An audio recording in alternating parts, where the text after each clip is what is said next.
शास्त्र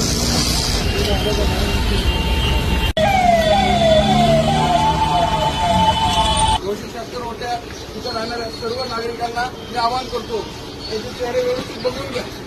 त्यांच्याविषयी आपल्या कोणतीही छोटी मोठी गंभीर स्वरूपाची तक्रार असेल तुरंत बिबवेवाडी पोलीस स्टेशनला येऊन ती तक्रार दाखल करा.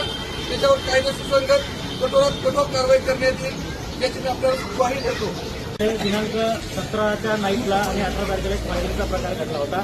त्यामध्ये तात्काळ बिबवेवाडी पोलीस ठाण्याने 24 तासाच्या आत आरोपींना अटक करण्यात आली. यामागे या मुलांना यांना असा गैरसमज असेल की हे कोणाचा तरी आदर्श घेऊन इथे जगत आहेत, तर यांना आम्ही तुमच्या मार्फत सांगू शकतो की बिबवेवाडी पोलीस स्टेशन कोणालाही पाठीशी घालणार नाही.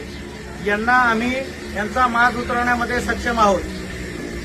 या देखील आरोपींनी असेच फायरिंग केली होती. आज रोजी त्यांना ह्या अशा मुस्तवाल गुंडांना आम्ही आज घुटण्यावर आणलेलं आहे.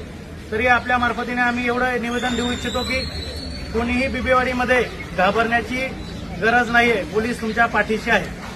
मी शंकर तालुक्या वरिष्ठ पोलीस निरीक्षक बिबवेवाडी पोलीस स्टेशन. मी माझे पोलीस सर्व स्टाफ आणि पोलीस तपास पथक माझे सर्व अधिकारी सक्षम आहेत. भयमुक्त बिबवेवाडी करण्याचा आमचा प्रयत्न राहील. जय हिंद.